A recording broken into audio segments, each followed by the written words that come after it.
कणकवली शहराचे ग्रामदैवत श्रीदेव स्वयंभू येथे श्रीफळ वाढवत कणकवली नगर पंचायत निवडणूक प्रचाराचा शुभारंभ भाजप पक्षाच्या वतीने करण्यात आला। श्रीदेव स्वयंभूच्या चरणी श्रीफळ ठेवून भाजपने प्रचाराचा शुभारंभ केला। निवडणुकीत भाजप विजयी हो असे गाऱ्हाणे भाजपच्या पदाधिकारी आणि कार्यकर्त्यांनी श्रीदेव स्वयंभूकडे घातले।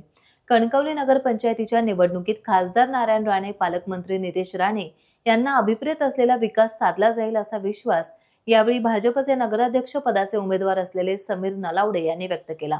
स्वयंभू मंदिरात प्रचाराचा शुभारंभ झाल्यानंतर भाजपचे पदाधिकारी आणि कार्यकर्त्यांनी श्रीदेव रवळनाथ, परमपूज्य भालचंद्र महाराज, पटकी देवीचे दर्शन घेत शहरात भाजपने प्रचाराला सुरुवात केली। जनता पार्टीच्या वतीने जाहीर केलं होतं की कणकवली नगरपंचायत निवडणूक 2025चा शुभारंभ आज आम्ही आमची गावदैवता स्वयंभू रवळनाथ जवळ दर निवडणुकीला प्रथेप्रमाणे नारळ देतो आणि प्रचाराला सुरुवात करतो।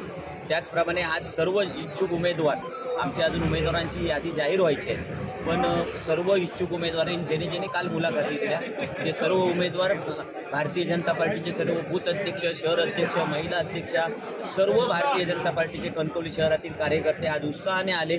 आज आपण पाहिलं असाल की मोठा उत्साह कार्यकर्त्यांमध्ये दिसतोय, म्हणजे यावरूनच आपल्याला समजेल की कार्यकर्त्यांचा उत्साह नक्कीच नगराध्यक्षासहित 17ही नगरसेवकांना निवडून आणल्याशिवाय राहणार नाही।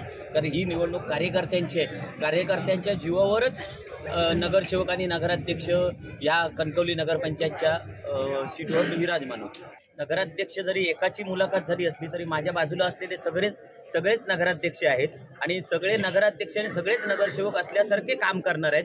जरी एखाद्या नगरसेवकाला तिकीट मिळालं तरी कार्यकर्ते नगरसेवक असल्यासारखं काम करतात। म्हणून आजपर्यंतचा इतिहास आहे की 2008 पासून कणकवली नगरपंचायतीवर राणे साहेबांच्या नेतृत्वाखाली कायम झेंडा लागलेला आहे। याही पुढे तसाच झेंडा कार्यकर्त्यांच्या विश्वासावर, कार्यकर्त्यांच्या ताकदीवर भारतीय जनता पार्टीचा नगरपालिकेवर झेंडा लागेल।